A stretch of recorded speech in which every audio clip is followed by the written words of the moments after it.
कश्मीर में बीजेपी हार कर भी बन जाएगी सिकंदर, ये खबर पाकिस्तान में मचा रही है धमाल। एग्जिट पोल देखने के बाद भी बीजेपी क्यों मना रही है जश्न, उमर अब्दुल्ला जानते हैं पूरा सच। कश्मीर के मुसलमानों का अब होगा इलाज। बीजेपी तो हार गई लेकिन सत्ता मोदी के हाथ में। राजनीति में हर लड़ाई जीती नहीं जा सकती, कुछ में हार तय होती है, फिर भी लड़ाई पूरे मन से लड़ी जाती है। क्या आपको इस बात का आभास है कि बीजेपी हार कर भी जम्मू में खुश क्यों है? अमित शाह को राजनीति का चाणक्य क्यों कहा जाता है? क्यों उनका तोड़ किसी और पार्टी के पास नहीं? अजीत डोभाल, नरेंद्र मोदी, खुद अमित शाह और योगी आदित्यनाथ इतनी शिद्दत से जम्मू कश्मीर में मेहनत क्यों कर रहे थे? बीजेपी को पहले ही पता था हार तय है, आरएसएस को भी पता था कि हार निश्चित है, फिर भी कश्मीर में अब ऐसा क्या होने वाला है कि वहां के मुसलमानों की सांस अटक गई। कश्मीर में मोदी को हराने के लिए कई नए प्रयोग किए गए। जो कभी वोट नहीं देने जाता था वो वोट देने पहुंचा।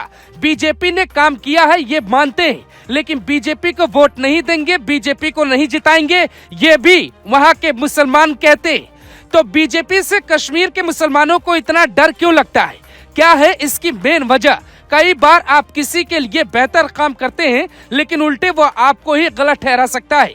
मुसलमानों को पता है कि बीजेपी अगर कश्मीर में आ जाती है तो वहाँ भूचाल आना तय है। इसीलिए सुनिए 2 पॉइंट कहां बीजेपी सबसे ज्यादा कमजोर हुई। कश्मीर में बीजेपी के हार का पहला कारण है 5 अगस्त 2019 को बीजेपी ने जम्मू कश्मीर का स्पेशल स्टेटस यानी अनुच्छेद 370 रद्द कर दिया। इसके बाद घाटी में कई दिनों तक कर्फ्यू लगा रहा।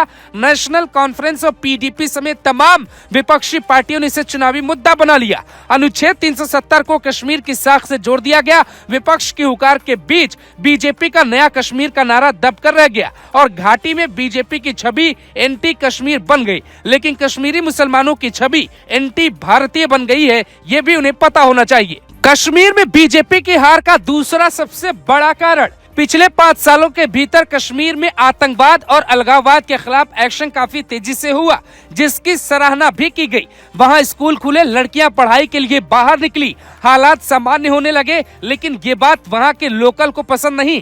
वहां पत्थरबाजी पे रोक लगी। बीजेपी का काम बेहतर है ये मानते हैं, लेकिन वहां मुसलमान जानता है कि बीजेपी आएगी तो बचा काम भी हाथ से निकल जाएगा।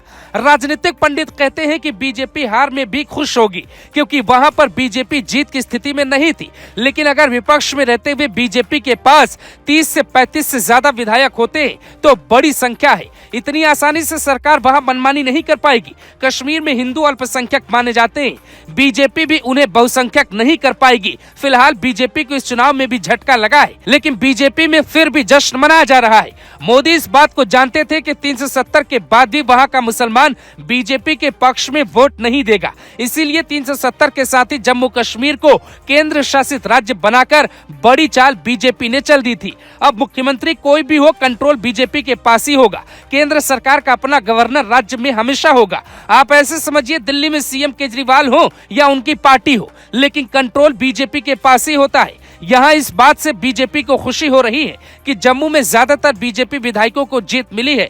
बेशक मुस्लिम इलाके कश्मीर में हार मिली है। पाकिस्तान को पता है कि बीजेपी और केंद्र सरकार ने कश्मीर के भीतर अपना नेटवर्क बहुत मजबूत कर लिया है। सेना का कंट्रोल करती है केंद्र सरकार और केंद्र सरकार की ओर से वहां पे बीजेपी के नेता ही मनोज सिन्हा तैनात हैं गवर्नर के तौर पे। मनोज सिन्हा के हाथ में ज्यादातर पावर होगी। एक भी लेटर बिना उनके परमिशन के आगे नहीं बढ़ सकती। यानी सेना और पुलिस दोनों राज्य सरकार के पास नहीं होगी, उनकी कमान केंद्र सरकार और उपराज्यपाल के पास होगी। इसीलिए बीजेपी पहले से ही जानती थी कि कश्मीर में बुरी तरह हारेंगे। एक मुसलमान वोट नहीं देगा, उल्टा वो बीजेपी को हराने के लिए बूथ पर जाएगा। और हुआ भी कुछ ऐसा। योगी आदित्यनाथ की भी रैली हुई थी। योगी जब गए थे तो उन्हें पता था क्या होने वाला है, लेकिन वो हिंदुओं को और कश्मीरी पंडितों को बताने गए थे कि धैर्य रखिए, आने वाला हूँ, वक्त एक दिन जरूर आएगा। हरियाणा में बीजेपी की हार को झटका माना जा सकता है, लेकिन जम्मू कश्मीर में हार पर भी जश्न मनाया जा रहा है क्योंकि बीजेपी वहां दूसरी सबसे बड़ी पार्टी बनकर उभरी है और खेल वही होगा जो बीजेपी खेलना चाहेगी।